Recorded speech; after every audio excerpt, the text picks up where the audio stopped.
Halo, balik lagi sama gue Vinozi di Vinozi Lore, di video Warcraft Story part 7 ya. Sebelumnya gue mau berterima kasih kembali untuk yang udah klik dan nonton video ini sampai habis ya. Gue juga mau kasih tahu akan lebih baik kalau kalian nonton video sebelumnya ya. Awal ceritanya bagaimana secara berurutan agar mengerti konteks-konteks yang gue bahas di video Warcraft Lore ini.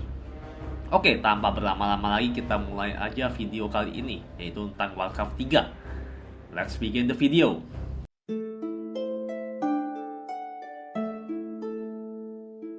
Ya, kalau kemarin gua bahas bagaimana kisah bangsa Orc dan Human bertemu, lalu perang pertama terjadi di Azeroth dan antara bangsa Orc dan bangsa Human.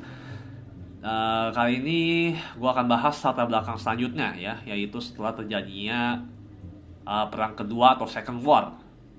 Nah, Sargeras setelah Second War ini tiba-tiba menghilang ya setelah Medivh mati kemarin, dan bisa diasumsikan bahwa Kil'jaeden yang menjadi pemimpin Burning Legion saat ini, karena bisa bilang dia ada tangan kanan Sargeras. Kil'jaeden kemudian memanfaatkan situasi yang ada dan menangkap serta menyiksa seorang orc bernama Ner'zhul ya, agar dia mau melayani Burning Legion. Akhirnya Ner'zhul menyerah dan fisik tubuhnya ini bisa dibilang dihancurkan. Kemudian soulnya ini, di jiwanya ini nih, dikurung di satu set armor dan sebuah pedang bernama Frostmourne. Nah, armornya ini kemudian ditaruh di puncak pegunungan es yang berada di Northern. Kemudian tempat itu dinamakan Frozen Throne. Nah, di sini Ner'zhul menjadi tahanan dan diawasi oleh agent-agentnya Kil'jaeden, yaitu para ras State Lord seperti Fari Marras, Tichondrius, Mal'Ganis dan sebagainya. Nah, kemudian Ner'zhul di sini juga mulai menyebarkan semacam plague ke seluruh Azeroth, sekaligus mempersiapkan pasukan undead ya, yang nanti disebut The Scourge. Nah, kemudian kita masuk ke kisah seorang orc yang bernama Thrall. Nah, latar belakang Thrall ini adalah anak dari seorang warchief Draenor bernama Durotan dan istrinya Draka. Namun mereka sudah mati ya, dibunuh oleh assassin-assassinnya Gul'dan. Nah, Thrall ini kan kemudian dibuang ya, lewat air gitu di sungai, ditemukan ya oleh seorang human. Nah, ketika dipungut oleh human inilah dia dijadikan sebagai gladiator, sebagai apa ya, hiburan ya untuk menjadi petarung, sehingga dimanfaatkan oleh human lah ibaratnya untuk menjadikan tontonan di bangsa kerajaan human. Nah, namun karena terlalu diperlakukan seenaknya, akhirnya dia memutuskan untuk kabur dari sana. Nah, disinilah dia mulai bertemu dengan teman baiknya yang bernama Grommash Hellscream ya, dari klan Warsong. Nah, kemudian mereka bersama-sama akhirnya bertemu dengan Ogrim Doomhammer, sang warchief di perang sebelumnya. Ogrim sebelumnya udah kalah ya, karena di akhir dari Warcraft 2 kemarin human memenangkan pertempuran dan Ogrim ditangkap akhirnya oleh bangsa human, lalu dia dibawa ke internment camp atau sejenis camp konsentrasi ya di dunia Warcraft gitu ibaratnya. Nah, kemudian Ogrim ini bisa dibilang kabur ya, berhasil kabur dari Lord Daeron, lalu kemudian dia membentuk Orcish Horde yang baru dengan cara yang lebih berbeda dari Gul'dan sebelumnya. Dan disinilah akhirnya Thrall memutuskan untuk bergabung dengan Ogrim di Orcish Horde, dan bersama dengan temannya ini ya bernama Grom Hellscream atau Grommash Hellscream. Nah, Thrall akhirnya yang terus bertumbuh, dia menjadi pasukan di Orcish Horde ini, meneruskan perjuangan Ogrim ya. Akhirnya Ogrim Doomhammer mati dan dia menjadi warchief berikutnya. Nah, dia tujuannya ini awalnya untuk membebaskan para sisa-sisa bangsa orc yang kemarin udah ditangkap oleh bangsa human. Nah, kemudian dia mulai perjalanannya bersama Grom Hellscream ini dimulai dari sini ya. Nah, kemudian Thrall suatu hari bermimpi bahwa seorang seseorang berkudung hitam datang dalam mimpinya untuk memperingatkan dia. Dan isi peringatannya ini ialah untuk membawa bangsa orc untuk pergi ke pulau bernama Kalimdor dan bersiap menghadapi serangan invasi demon yang akan datang di masa depan. Setelah itu, Lara terbangun dari mimpinya dan dia pun bingung harus berbuat apa. Nah, lalu kita masuk ke cerita yang berbeda ya, yaitu tentang bangsa Alliance, di mana mereka setelah Second War atau Perang Kedua masih dalam masa-masa pemulihan. Nah, namun masalah baru muncul, yaitu masalah plague atau wabah penyakit yang disebabkan oleh Lich King muncul, dan wabah ini bisa dibilang menyebar dengan sangat cepat ya, ke seluruh Eastern Kingdom. Nah, Stormwind akhirnya yang kita bahas sebelumnya juga berhasil dibangun kembali oleh raja yang berikutnya yang bernama Varian Hurin. Namun di sisi kerajaan Lordaeron, King Tyrannus Menethil ini, seorang rajanya Lordaeron ini sangat bijak ya. Dan di Lordaeron ini sepertinya dia pusing akan masalah yang sedang dihadapi oleh kerajaannya. Di satu sisi dia harus masih mengurus masalah bangsa Orc Horde yang masih mengganggu rakyatnya. Kemudian juga tiba-tiba datang masalah plague atau wabah ini menyerang. Tentu saja saat sedang mengadakan pertemuan dengan para penasihatnya, tiba-tiba seekor gagak muncul dan berubah menjadi sang pribadi berkudung hitam yang disebut The Prophet. Nah, di tengah pertemuan tersebut, sang Prophet membawa pesan peringatan yang sama seperti disampaikan kepada Thrall sebelumnya, yaitu untuk segera meninggalkan Eastern Kingdom atau kerajaan mereka dan pergi ke Kalimdor agar bisa selamat dari bencana yang dihadapi mereka saat ini. Nah, tentu saja King Tyrannus bingung, sehingga dia menolak peringatan tersebut, dan sang Prophet pun tidak bisa berbuat apa-apa, dan dia pergi untuk mencari orang yang mau mendengarkan peringatannya. Nah, disinilah akhirnya King Tyrannus mengirim anaknya yaitu Arthas Menethil untuk menginvestigasi wabah atau plague yang dihadapi bangsa Lordaeron. Prince Arthas adalah seorang paladin yang dilatih langsung oleh Uther Lightbringer, salah satu anggota Order of Silverhand yang udah pernah gue bahas sebelumnya. Di sini The Scourge juga mulai bergerak ya pelan-pelan di bawah sebuah kultus yang bernama Cult of the Damned untuk menyebarkan wabah atau plague di Lordaeron ini. Nah, kultus ini dipimpin oleh seseorang bernama Kel'Thuzad, dan Kel'Thuzad ini adalah seorang necromancer ya. Nah, sedikit latar belakang tentang Kel'Thuzad. Kel'Thuzad ini awalnya tuh seorang archmage yang berasal dari Kirin Tor. Namun karena dia lebih tertarik dengan sihir-sihir terlarang dan dark magic, sehingga akhirnya dia diusir dari Dalaran. Nah, bagi macamnya, total Lich King datang kepada dia lewat bisikan-bisikan di kepalanya dan menyuruhnya untuk pergi ke Northern. Dan disinilah dia pergi akhirnya dan mengabdikan dirinya kepada Lich King, sekaligus menjadi seorang necromancer. Nah, kembali ke atas. Atas selalu bertemu dengan Jaina Proudmoore, seorang mage dari Kirin Tor. Masih muda, dan dia seorang wanita ya. Selagi menjalankan misinya ini, Jaina itu bisa dibilang teman masa kecilnya Arthas. Dan hubungan antara Arthas dengan Jaina bisa dibilang cukup dekat ya. Nah, selagi menjalankan misi mereka, menemukan bahwa sumber wabah penyakit ini disebarkan oleh Kel'Thuzad ya. Lalu Kel'Thuzad yang melihat mereka segera memperingatkan agar tidak ikut campur, dan wabah ini hanya awal dari permulaan tujuan The Scourge sebenarnya. Nah, tentu saja mereka tidak tinggal diam.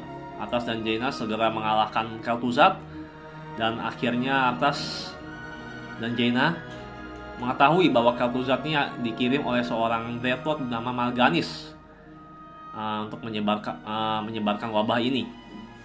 Kemudian mereka melanjutkan misi mereka ke Heartglen. Dan di sini Arthas mengerti bahwa tujuan sebenarnya dari wabah ini ialah untuk mengubah rakyatnya menjadi pasukan undead dan menjadi pasukan undeadnya Scourge nantinya. Nah, Arthas menjadi sangat marah mengetahui hal ini. Lalu dengan penuh amarah ia minta Uther dan Jaina untuk pergi bersama-sama ke Stratholme, sebuah kota di mana Mal'Ganis berada juga di sana. Selagi dalam perjalanan, Atas didatangi juga oleh The Prophet dan peringati hal yang sama seperti peringatan yang kepada ayahnya sebelumnya. Namun di sini Atas tentu saja menolak mentah-mentah ya. Dan sang prophet juga tak bisa buat apa-apa lalu pergi. Atas kemudian semakin menjadi-jadi di Startholm ketika tiba. Dia mengusir Uther dan pasukan yang tidak mau mengikuti bersamanya disuruh pergi. Dan tentu saja Jaina pun yang melihat tindakan Atas yang semakin aneh dan gila ini akhirnya meninggalkan Atas.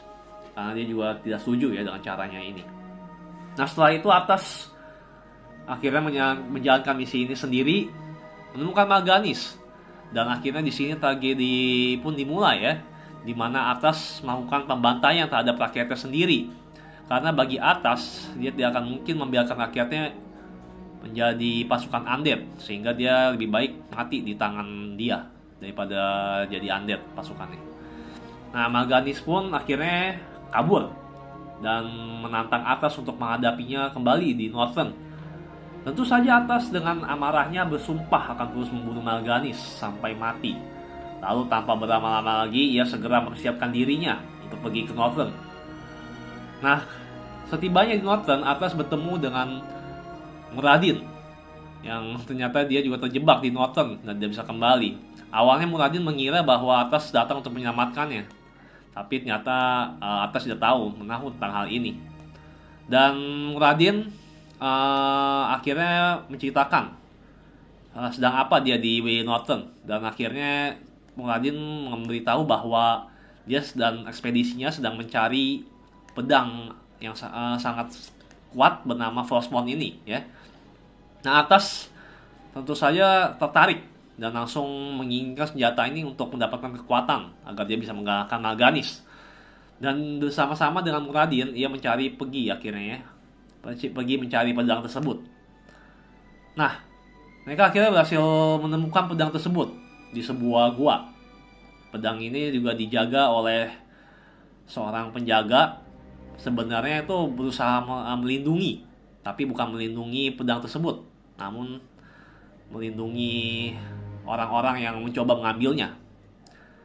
Nah, ketika mereka menemukan pedang ini, Muradin membaca tulisan-tulisan yang ada di pedang tersebut, dan ternyata setelah ditranslate atau diterjemahkan, ternyata pedang ini adalah pedang terkutuk yang bila diambil maka jiwa seseorang akan terikat selamanya di pedang tersebut. Melihat hal ini Muradin tidak suka dan mempunyai feeling yang tidak enak ya, perasaan yang tidak enak, dan akhirnya memutuskan untuk kembali saja. Dia menyuruh Atas agar pasukannya juga kembali dan pulang ke Lord Daeron. Nah kemudian di sini Atas mulai nggak setuju dengan Muradin ya, dan dia bersikukuh untuk mengambil pedang tersebut. Nah ketika Atas sedang membaca mantra untuk membebaskan atau melepaskan pedang tersebut dari penjagaan, tiba-tiba pecahan es menghantam Muradin sehingga Muradin tidak sadarkan diri. Kemudian Atas mengambil pedang tersebut dan meninggalkan Muradin sendirian di dalam goa tempat Frostmourne berada. Nah Atas pun segera memburu Mal'Ganis, dan Mal'Ganis pun akhirnya bertemu dengan Atas ya, dan duel pun terjadi. Nah ketika Mal'Ganis sudah terdesak, dia sudah tidak kuat lagi, dia bertanya, dan kira-kira beginilah akhir dari Mal'Ganis ya. So, you've taken up Frostmourne at the expense of your comrades' lives, just as the Dark Lord said you would. You're stronger than I thought. You waste your breath, Mal'Ganis. I heed only the voice of Frostmourne now. You hear the voice of the Dark Lord.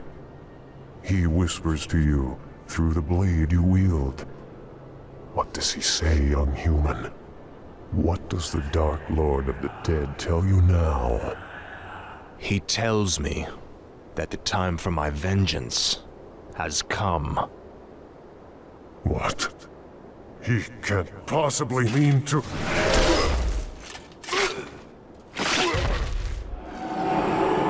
It is finished.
my son. I need You to be no victorious. longer need to sacrifice for your people. You no longer need to bear the weight of your crown. I've taken care of everything.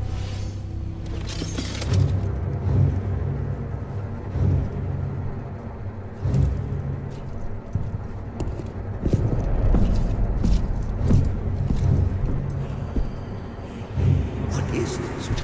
What are you doing, my son? Succeeding you, father.